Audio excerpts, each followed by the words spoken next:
Hey everyone, good evening. Welcome to this session. Say hello to open source, where we will demystify the meaning of open source. Also, happy International Women's Day to all the amazing women out there. And keeping that in mind, celebrating women in tech, we welcome Smile Gupta, a young tech aspirant with prolific experience in learning and teaching different fields of technologies. She actively helps students get started with open source contributions, Git, and front end technologies, enabling more than 3,000 plus students to kickstart their journey in the tech industry. So, without any further delay, I'll bring Smile to the stage. Hey, Smile. Hi Karthik, how are you? Yeah, I'm fine. Happy International Women's Day to you, Smile. Welcome to the stream. Thank you, Karthik. I'll not wish you happy International Day, Women's Day. So yeah, bear with it. Yeah, nice humor, Smile. So, could you please tell us briefly about yourself and the session that you're going to deliver today?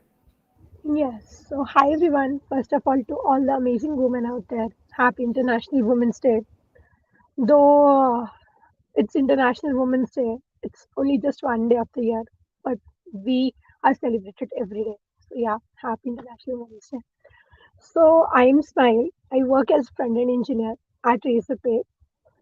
So, if I have to tell you about the session today, which we are going to learn about, is that is say hello to open source. So, generally, what happens is that breaking into open source is easy and tough at both the times. If we know how to do it, it's the most easiest thing. But if we don't know, then even if you are a student of first year, second year, even the students of fourth year won't be able to do it. Or maybe the young people in the industry, they are also like not be able to break into open source. So that is how you can break into open source, not just only by attending into that what you call GSOS and other events, but also what are the different ways how you can how you can break into open source. That is something we are going to see today. So let me share my screen. Yes. So let's start with the slides. So as I said, say hello to open source. As I kept the title of the talk in such a way that anybody who wants to break into open source, they can by simply saying hello to it. Hello is the most simple thing. So is open source. So, a brief what we are going to learn today. One is that what is open source. I'll not give you one that Google written definition of open source. I'll tell you what is open source in a very, very, very narrative way. Second, I'll tell you why you should contribute to open source. And third, what are the some spirits that you should keep in your mind while contributing to open source. And next thing is that how we can get started with open source, how it impacts our portfolio, the Hacktoberfest, what is JSOX, what is LFX, and beyond. That's what we are going to see today. So yeah, a little about me. So I worked, as I said, I solved problems or I worked at Razorpay, solve a lot of problems that people encounter while doing transactions as I belong to checkouts team there. And then I am an open source contributor. I make a lot of open source projects. I contribute to a lot of open source projects. Yeah, that is fine. That's there. And I'm a tech speaker. I have mentored almost 3,000 plus students to break their journey into tech. And yeah, I'm a Potter. I'm a huge fan of Harry Potter. Yeah, let's get started. So, yeah, as I said, I'll not touch upon the very typical definition of open source. I'll tell you a story around it. Since I'm a Potterhead, so all of my slides have kept in the theme of Harry Potter. So let's start. So if you have watched Harry Potter or the series, so let's talk about my favorite character, Hermione. So what happened? Hermione is the very curious witch of her age, and she always wants to rock, shine, and all like. an amazing woman, right? And one day she decided, okay, she's one person who shares a lot of notes, a lot of tips and tricks about doing magic and all with her friends in Gryffindor. But she was like one day, okay, how do I share my information to everybody? Or whenever they want to send a message to from one person to another person, they generally send using their typical hours. But how? What's different? How? What's different I can do? She was curious by nature, so she thought, okay, let me do something nice. Then she thought, okay, let me, what you call develop a application called Vista. So by Vista, she wanted to share her information, her knowledge to the entire world of visiting, and then in the simultaneously she wanted to chat around with everyone. So now she was thinking how to do it, how to do it, how to do it. Then she was like, okay, I'll make one application, and then I'll just she kept on her what you call. She sat on the internet, took her laptop out, and she coded a Vista. Now the thing was that then, whenever we develop one project, generally what we do, we share it with our friends. Then she was okay. She called Ron, she called Harry, then she called Neville and showed her, oh look what I made. I made an amazing distract. So next time when we will converse, we converse through using this. Now then she was thinking, how should I spread it to the entire world? Because when we spread our projects to the entire world, it requires scaling, right? It's not just a POC. Then when a lot of people come into picture, then what happens is that there are a lot of bugs, right, coming up. There are a lot of feature requests coming in. So how will I manage it? Like I'm just this application is on my app. Then how will I manage it? And then Harry and Ron suggested, why don't we make our application open source? So now, then they decided to make their application open source. So now, see, one thing is that when we decide to make our application open source is something that is not in only one person's hand because when a project is small, a POC is there, then okay, it's okay, one person can handle. But when it becomes huge, then how? It's very difficult for one person to handle. Then what happened? Then Hermione was typical Hermione, just like us. Whenever we want some help, where do we go? We do reach out to our friends, right?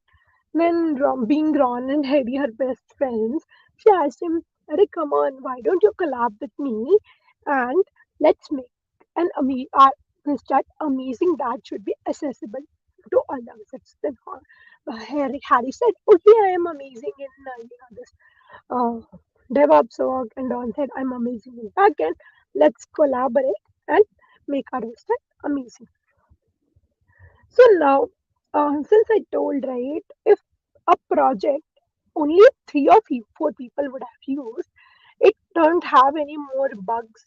Means bugs are there, we fix it, we identify it.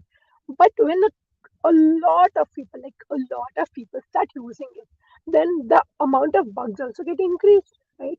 The amount of feature requests also get increased, the amount of traffic gets increased, right? Then how to do deployment, shipping management, it's like frustrated. So that is why she means for two people, that is why it was very difficult. And if they would have kept the app online, so offline, then it would have been a lot difficult how she would have shared it for people and things on those lines. So that is why she made her application this what you call open source. She took her GitHub account and just made it open source. Then now what happened is that a lot of people around this her visiting world started using her application. Now what happens with the uh, with the increasing time, every passing day, the features would have been increased a lot. Now it was difficult for only Ron and Harry to manage a lot of things because it's difficult, right?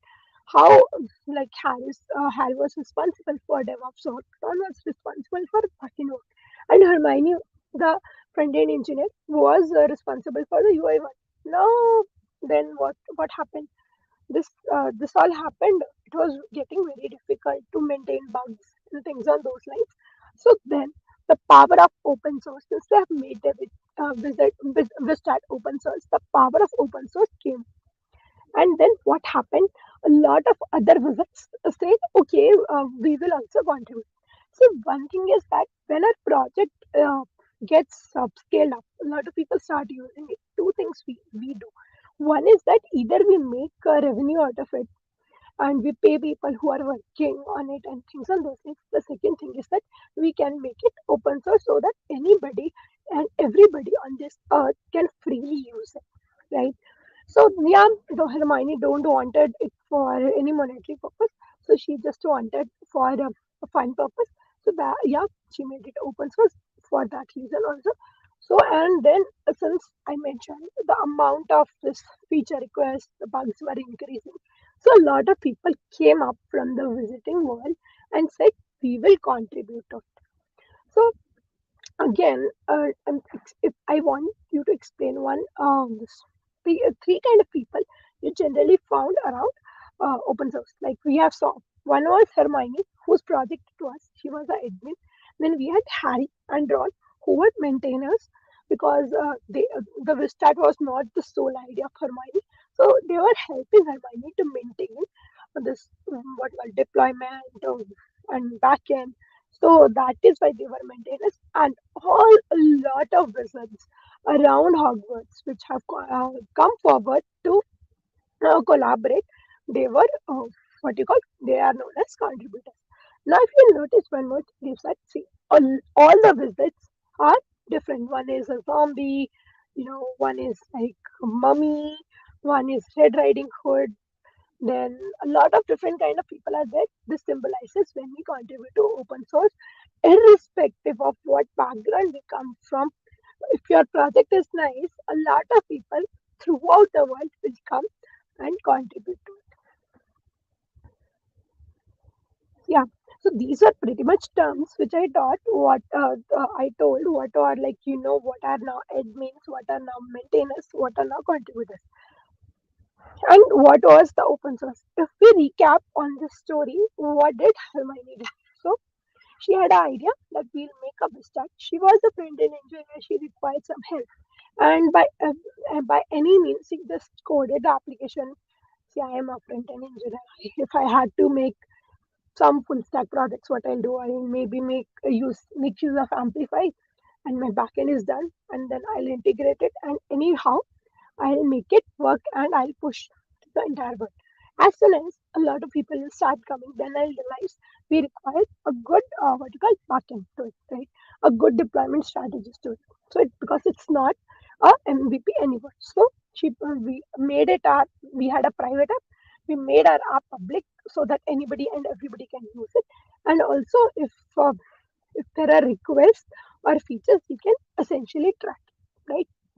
I'll come to that request and features part in the later time. But what we did, we made a project and we wanted some help. And our project idea is great, and we just publish it to the open source so that a lot of people who contribute to open source can come and join hands. So open source is nothing a source code, which is a software that anyone and everyone can modify and enhance it because it's like it's for the people, by the people, and for the people. Okay, so that are open source projects. In very simple term, again, if I have to reiterate, open source is any code which you have written and we have made it public so that anybody can use it is an open source. Now, if I see around me, right, I see a lot of things when I go and open my laptop. What are the things I see? One is Linux, my operating system. Then I see Chrome, my favorite browser. Then I see this VS Code, my favorite code editor. What are these? These are one of the amazing popular projects, open source projects. If you go open GitHub and search VS Code, you will see the actual code of VS Code. Why they have made open source? See, one again, one person was one not one person is no longer using it. A lot of people are using it every day. People find a lot of bugs, a lot of feature requests, so that it they don't want anything in return like any monetary benefits. So they just contributed their share to this what you call society. And yeah, they have made the project open source. So a lot of people go forward, contribute, fix bugs, then what we call this give feature requests, make features, and collaboratively, amazing software like this runs without even any investment and what do you call it? Investment or money involved. And it's going on and on. New updates are coming on, and even React. We see React a lot of they a lot of times these days at everywhere. We see Python, we see C++. For the matter of fact, all these programming languages that we use today are again public. You can contribute if you feel if you feel your skills are good enough, and if you know things how to understand things, you are very great in JavaScript. You can even contribute to React. So that's a little about what is open source. Now coming to who can and why, why to contribute to open source. Very simple reason I'll give you that is, see, when you are learning something, I'm learning today, say I'm learning today React, right? I what? I start with a to-do app, or what else? I start with maybe one habit tracker. That's it, right? And then I'll maybe make a if I want to make my skills more better, I'll make an e-commerce app. That's all right. We won't be able to. These are our play projects, right? And if we want anybody's help, right, then we won't be able to show our code to anybody. That is one thing, right? And if we want some help and things on those lines, that is one thing. But see, why do we make POCs? At the end of the day, we want to make our profile good, look good, correct? So how do we do that? If I make my code, I said okay, I made a very great e-commerce app. I'll make keep it private. I people will use my app. What if they copied my app and made something else? Right? A lot of things come in our mind. But if we want our skills, we want to show it to a lot of people around it. We want some job opportunities out of it. So we have to show a proof of knowledge, right? So that is why we contribute to open source. It's like a proof of knowledge that we know these things. So what happens? I'll tell you a real world scenario. If you contribute, if you make very great projects and you push it to open source, a lot of times my DM is filled. Okay, we found your profile on GitHub. Then would you like to give an interview for us? They are not even Indian companies. A lot of outside US companies, then some companies from Europe, they're rich. They're not just to me. A lot of people who makes amazing projects push it to GitHub. They get directly job opportunities from GitHub. Then, as I mentioned, it will be a proof of work for your skill set. Then, see, when we will collaborate with somebody else, because big projects can't be made single-handedly because there are a lot of things to handle. So whenever, if I talk about in real world scenario, what we're at the end of the day looking for good jobs, right? So we have to communicate. Um, it's not like the case, right? We are running the company alone. No, it's not. We have to collaborate with somebody else. So how our communication skills are, how we can collaborate with people, that's what open source teach you. Because we collaborate with a number of people, we show them, we discuss. So it shows our communication, it improves our communication and collaborative skills. Then sometimes what happens is that most of the open source projects where a lot of people contribute, they are some real world softwares or some real world problems. That is why we make a project to solve them, right? So how real world software works, right? What are the methods? What are the best practices? Say I am contributing to one of the good React project. I would be knowing, I'll learn, right? So I'll be working with somebody experienced who have created a big project. They would be knowing all the good practices and the best practices that I'll be able to learn. And yeah, at the end of the day, it will help me strengthen my portfolio. you see around around the internet, if anybody would have contributed to maybe some good rappers like ESLink, then Webpack, then Chakra, their portfolio is already enhanced. They don't even have to give interviews. People directly hire them. I know a few people who maintain this, what do you call, who are the maintainers at Webpack. They are open source contributors at Webpack, and on the simultaneously, Vercel had directly hired them. They are working in Vercel and they are doing amazing in open source. So they strengthen your portfolio. So now coming to, we understood, right, why we should contribute to open source. So I'll tell you some of the things, some of the spirits that you should keep in your mind when you are working in an open source environment. First thing is that collaborate. Open source helps us in collaboration, and first in collaboration and then second code. Because see, I'll tell you one example. If you want to work on some software, right? How will you? They will not trust you, no, until unless you collaborate with them, because you have to get context of the code base. So that is first collaboration and then second code.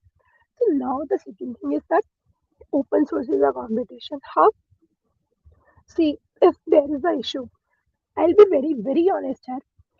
Say there are very small issues are there. In if we go to any repo, I'll come to that part. Just giving an example. Say I am again um, what contributing to Webpack. I went through all the issues, and then what happened? I was like, okay, I know I can solve this one, because all other were very difficult. I was not able to solve it, but this issue I was able to solve it. But that will be also possible, no? A lot of people of my age, my experience, they can also solve this and they can also contribute. So it's more like, open source for issues is first come first basis. So generally what happens is that when you contribute, no, some issues are assigned to you. That is again, that is first come first basis. So that is why I said open source is a contribution, this competition. The third thing about open source is that, see, when you are contributing to something, whichever project you are working on, treat that project or treat that organization as your own. If you want to shine in open source world, you should give ownership to the things wherever you work on. Then next thing is that about open source, you know what?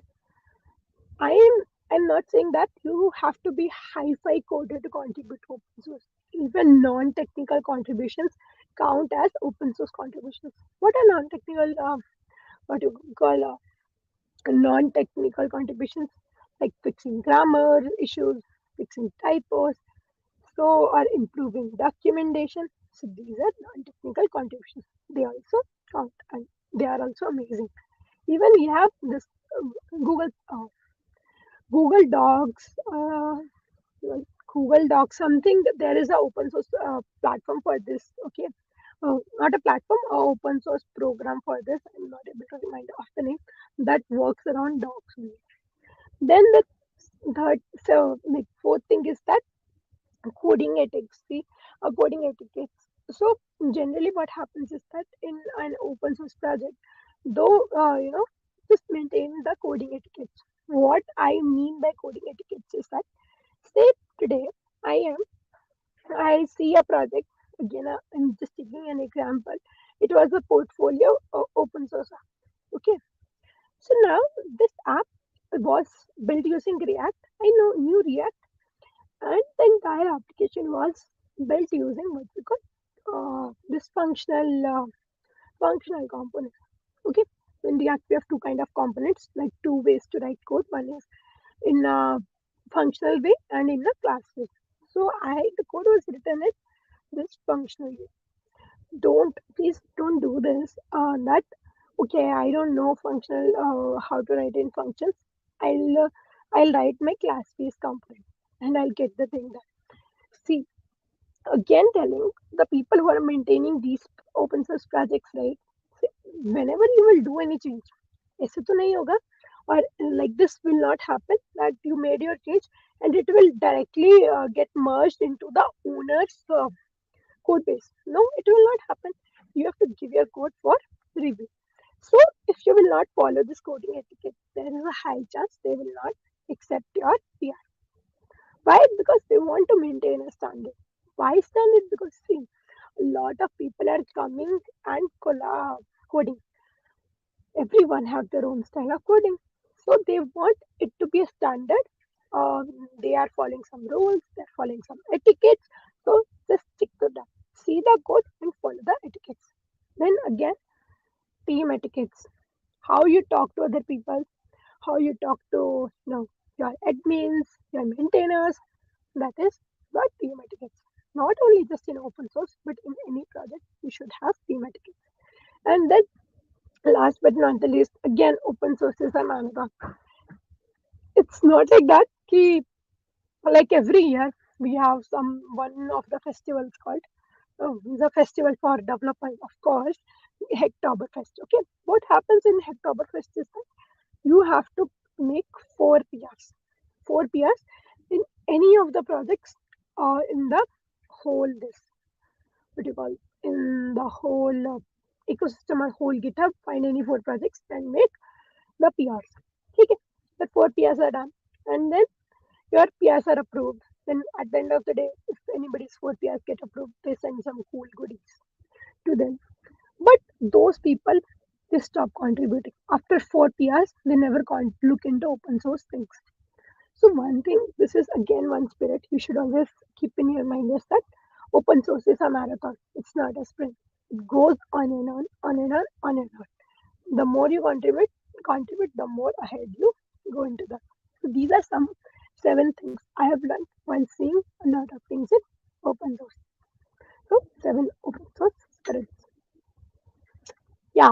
Now, now let's get started. Means let's come to after uh, uh, told you what are this what is open source, why you should contribute to open source, then some of the spirits which I have learned while contributing to open source. And now you might be thinking she's blabbering for like may say 20 25 minutes and she's not even coming to the topic where we are where we want to listen to. And I came here so how you can get started with open source. See, I'll tell you, uh, there are three ways you can contribute to open source. Open source is not just about participating in GSOC. It's not, or maybe it's not only about like we are talking about women's right, women-based programs. It's not only about contributing to outreach projects. No, it's not. It's beyond that. So how you can do that is because open source is something. It is not for a month. It's not for what 1 month, not for 3 months. It happens all the 365 days of the year. So open source programs come on and off. What are the other ways? So I'll tell you three ways with which I know how you can get started with open source. One is that making individual projects. Then second is this again open source programs. One great amazing program is Hacktoberfest that comes around in this October. And then the third thing is that project and issue hunting. See, now you might be thinking, okay, open source programs and how project issue hunting is different. See, very in very simple terms, if I have to tell you is that what are open source programs? Open source programs are a program where you get where you maybe fill out some forms and then you choose a project where you want to contribute to, right? But in case, and that is like people have added dummy projects, some what do you call it? Not dummy projects, but people have set it up what do you call dedicated projects which anybody can pick it up while if they get into that program, right? But they are very limited to limited set of people because not all applications get selected. So that is one open source programs. Issuing a project hunting is what it's like whole ecosystem is behind in front of you. Okay, you can pick any project, any issue, but in open source programs, you have dedicated projects, and again, the level is the same. This is for beginners, intermediate, experts. So it means something is there for everybody in open source programs, and somebody have like the mentors and all. They kept it in such a way that everybody can contribute. On the other case, in issue project huntings, we are own our organizers, we are own what you call maintain or what you call project managers of the program. We are everything for us. We have to do all these things. The same things that happens in an open source program. The same thing is issue project hunting, but that is something we do manually. I'll show you three things: individual projects, open source programs, and issue project hunting. We'll discuss all three in detail. So now, coming to this individual projects. This is the first and the very easy way how you can get started with open source. So now, why? You might be thinking why I'm saying individual projects are one of the part of open source contributions. Let me give you an example. So this is one of my friend's project. When he was learning about things, so what he did, he was very much interested in exploring GitHub APIs. So when GitHub was came in up, so he was very much curious about GitHub, what is GitHub APIs and things on those lines. Like GitHub have a very amazing this API editor. Okay. So then what he did, let me show you. Um, he made amazing application. Like the project I'm showing you. Okay. Okay, fine. So what he did, he made this GitHub README stats versa. Let me open it. Okay, it's a link for this one.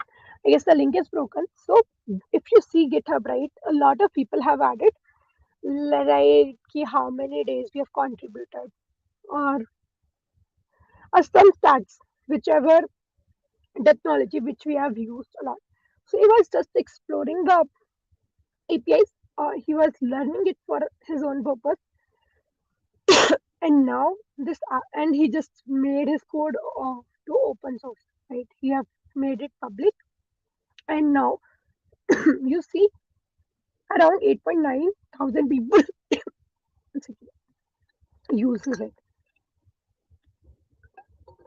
So that is the magic of open source.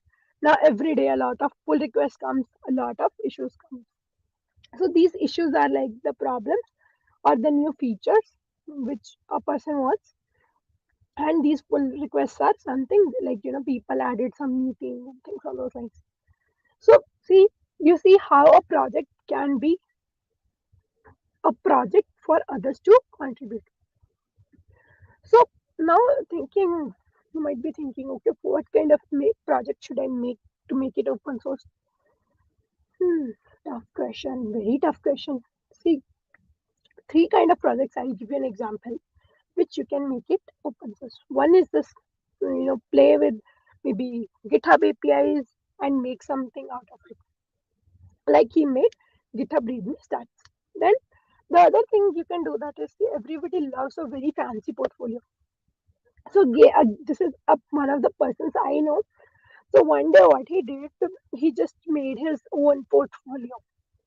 He wanted a very shiny portfolio for his resume, and then he made it a project out of it. And then people liked his design sense, and then he made a template. And now almost 1.3K people have forked it, and they are using his project as their portfolio. Isn't it amazing? And then what else you can make? See, portfolio is very simple to make it open source. Then I talked about you can play with GitHub API. And then what else you can do? You can always build your own component library. Component library as in your own version of Bootstrap, your own version of Material UI. That is also a lot of people love to use it. Then what else you can do? Say today you are solving a very complex JS piece, right? And you have written a lot of calculations, a lot of, what do you call, plain JavaScript you have written. Mm. What you can do that is you can convert the thing into npm package, and people will love to download your package. These are four simple ways you can contribute and start your own project. Now coming to, now you might be thinking, it's not like okay, I'll make a project. Okay, I'll do the development. In development, everybody is super. I'll do the development and I'll push into GitHub. Now, then the next thing is that a lot of people pushes their code to GitHub, but only very few gets picked up. Don't you think? This guy, he made his portfolio. It's very amazing. No offense to that, but a lot of other people also have made amazing portfolios. Why not their portfolio is forked like this number of times? Or it's not starred by this number of times. It's how you structure a project. Just code doesn't matter, but other things also matter. See, one thing is that having amazing documentation. Whenever you will read, see all the gist of his project, we are able to see it in one go, right? So documentation matters the most. First thing is that if you're setting up your own project, then add a readme file. A readme file to tell people, okay, these are the things in the project, and that's how you can contribute it and things on those things. Now, second thing is that whenever you make a project open source, very important is that we add a license. Why license? So that your copyright, people, the other people may not sell it out. Means they saw your portfolio is amazing, so what they're doing? Okay, give me 1,000 rupees, and I'll what we call sell the portfolio. So it's like everybody have their own things. Like he said, you can use it for private, you can distribute, you can commercialize, use it for commercial purpose, and warranty or liability is not there, and things are those things. So everything and if anything you want to have it, it's like a written document. Like we have your company ka shares, company ka paper. It's like the paper of our a project, where you can use it, where you can't use it. Like what else means warranty is there for the product, liability is there. Either we can use it for private, public. So everything is there here. Okay. So one is that adding, first was adding a README file. The second was adding license. Now the third thing is that when you are contributing, you made your project open, and you want anybody and everybody can contribute to it. So see, everybody has their own way of writing a PR. Everybody has their own way of sending a PR. There could be a possibility, कि people can directly send their PRs to your master branch. Generally, if you want to stage our project, we do it in such a fashion. We have a master branch, we have a dev branch, we have feature branch, and things of those lines. Who never know, right? A person may send a pull request to your master branch or things on those lines. So whenever you are making this your project live, right? We have something called contributors.md. This guy did not add it, but I'll show you here. This is contributing.md. So it tells you, right, how and what ways you can contribute in the project. Like how you can help me in what you call uh, fixing issues, then reporting issues, fixing new bugs, then becoming maintainers and things on those things. Whatever you want to do with that, you can how you can contribute this, and means how the PR conventions should look like. These all comes into contributing.md5. Sometimes people also give a PR template because everyone have their own way of writing what you call the PRs. Generally, when we want our code to be merged in a master branch, in most of the project development, what happens is that master branch is directly linked with your the code which is live on the internet. So master branch is always a protected branch. There could be some rules like by one merge this review comment, or if you have one approval, then only you will be able to merge it. Or you can't directly merge it. Only maintainers or contributors can merge it. Admin and maintainers can do that. So everything that comes, people create a PR template for that. Let me see if we should have. No, you don't have. But generally, a PR template is also what people do add it. So, four things when you are making in a project open source. One is that a README file. Okay. Then What do we have? License, then contributing.md file, then our PR template. The next thing is that if your project is used at a lot of people from entire world is using it. We don't want any nuisance to happen, right? We can always introduce a code of conduct.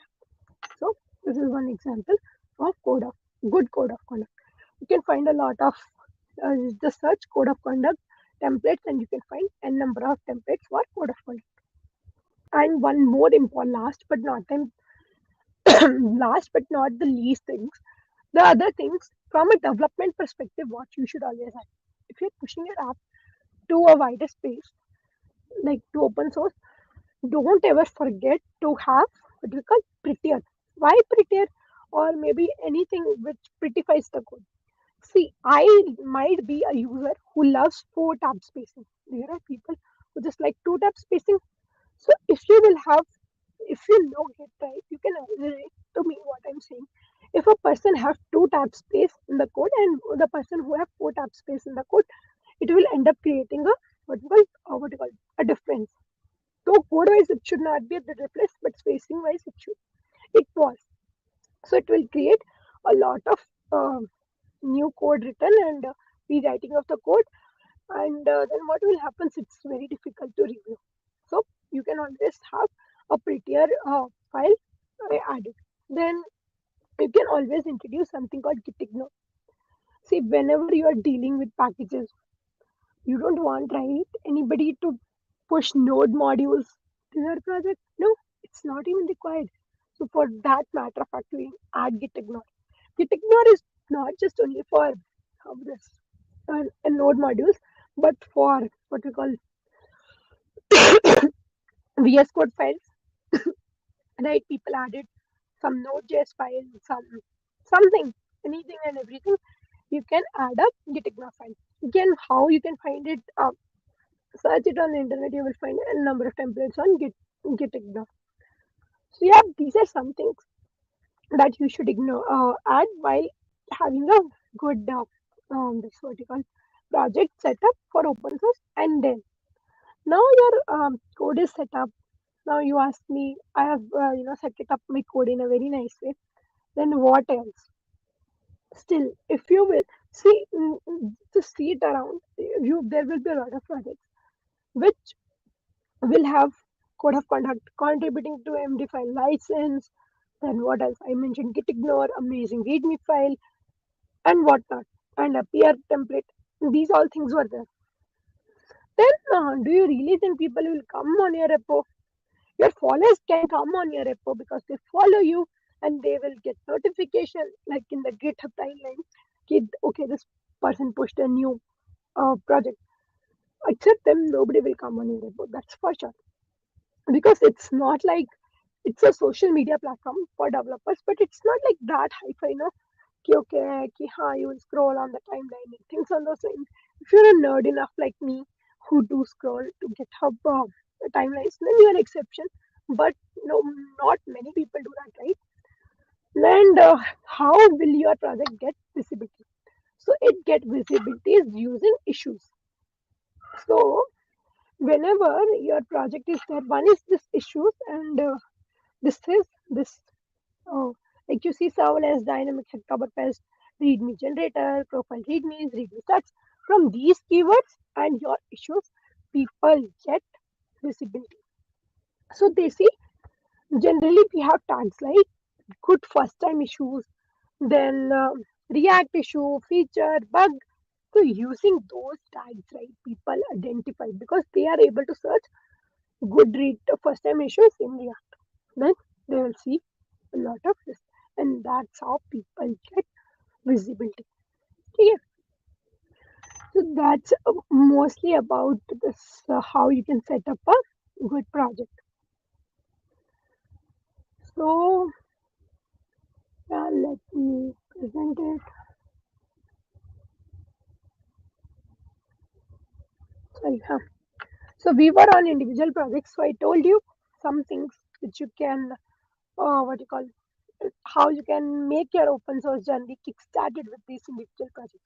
See, if you have amazing individual projects, there is a chance that you will get picked up for some projects, and then your contributions, like for projects, I mean.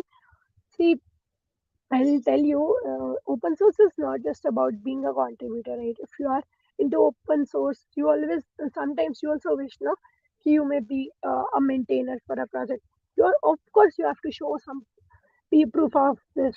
So that is why a good open source project, if you have on your own, that can be a good thing. Like a plus one means just a hack sort of thing I have seen.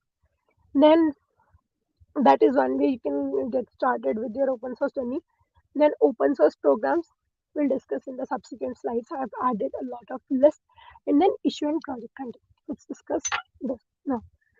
So now, open source programs. So if you're a what we call one first timer, right? It's difficult. I'm not saying this in this order. I have kept issue project hunting in the end. Why? Because it's the most complex of them. If you're getting started, it's difficult to hunt projects, hunt issues, because you're already getting into this open source world. Then and it's difficult. Why? Because you don't know, you will not have any idea much to how to read long code bases.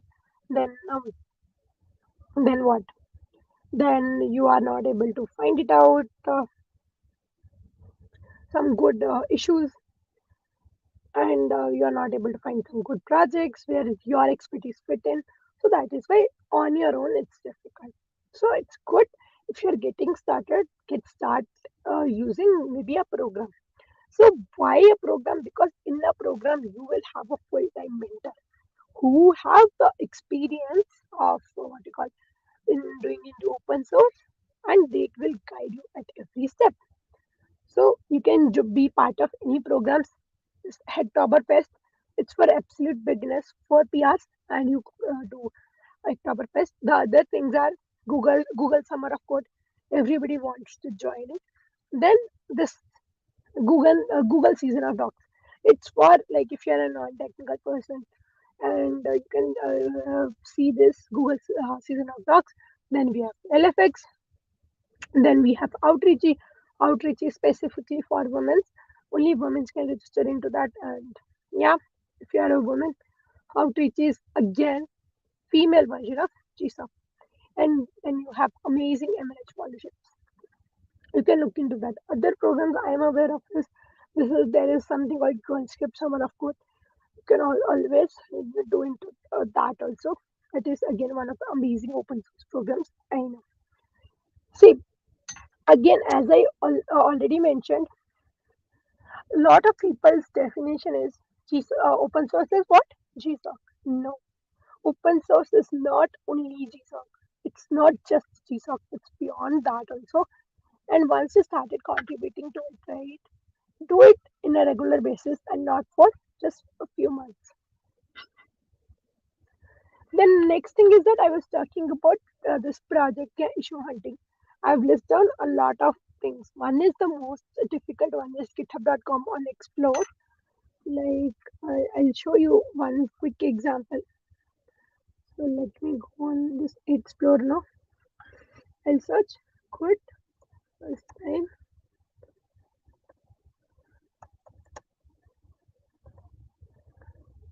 I said good first time issue. See, you will get a lot of issues. See the count 935.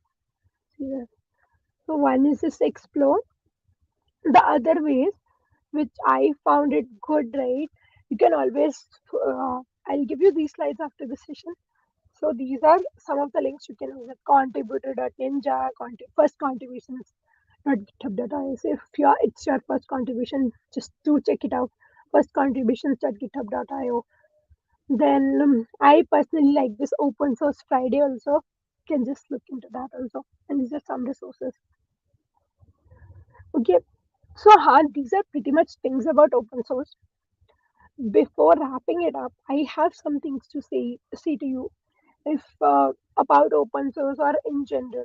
See, open source is similar to a marathon run. where you can increase and decrease your pace.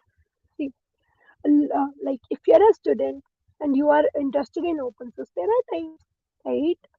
We have this, what we call, our exams are coming in and we have to slow down our pace, and we have holidays and we can increase our pace. So it's a marathon, okay?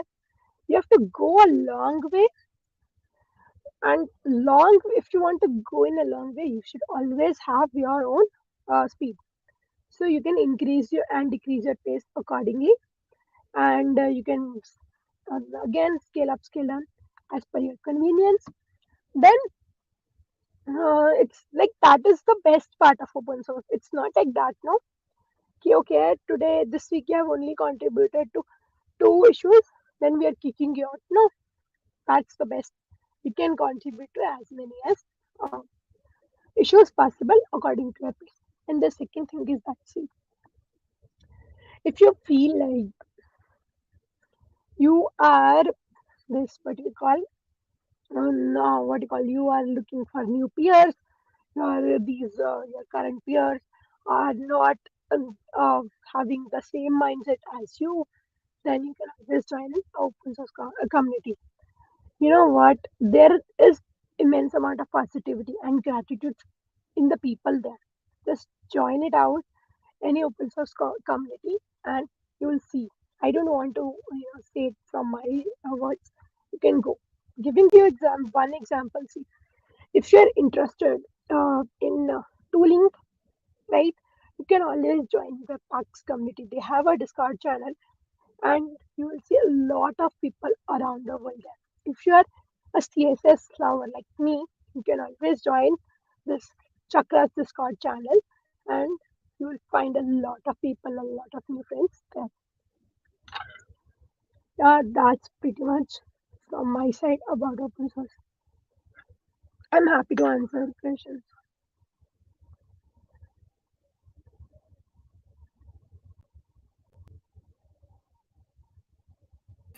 Yeah. Hey, Smile. Am I audible? Yes, Karthik. Yeah. What a wonderful session, Smile. I'm pretty sure this will help techies or aspirants to get started with open source. And we also have one question in the chat, Smile. I'll display it on the screen. Prajwal Kulkarni says, I've made PRs to few open source projects, but none of them were merged mostly because the projects were no longer maintained. How do I find projects that are actively maintained? Okay, so one thing you can always do that is you can when we have this pull request, right? There are two kind of pull request: open and closed sections. There, see the closed PR, right? When was this issue closed? From there, you will see the timestamp. If this PR, the issue got closed like a week ago, then this is an active open source project. And if it did not, was like for a month, no, probably it's inactive. So that is how you can find actively projects, maintained projects.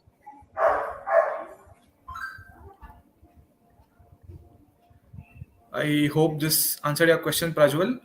And that's it. Smile. This was a wonderful session. Thank you everyone for joining us. And again, happy International Women's Day to all the women in tech out there. And any suggestion how to showcase open source contribution in resumes? We have one more question for you, Smile. Okay. So in under this project categories, right, where we mention about our projects, we can always mention, okay, I have contributed to this and this repo. That also works. That is how we can showcase open source contributions in our resumes. Or else the other way is that if we have not contributed to any then having the links, hosted links, right, of hosted links of your projects, then a person will see your GitHub. Do include your GitHub handle over there.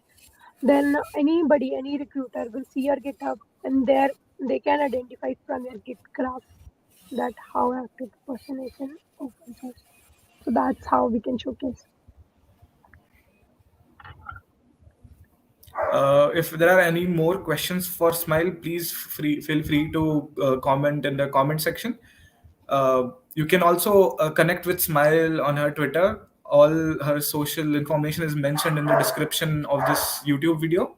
You can reach out to her. She constantly keeps helping, uh, you know, aspiring techies. She keeps upskilling them, and so yeah, I don't think there are any further questions, Smile. So with that, let's wrap this session. Thank you, Smile, for enlightening us about open source, demystifying the open source for us, and thank you all for joining. Thank you so much, Karthik.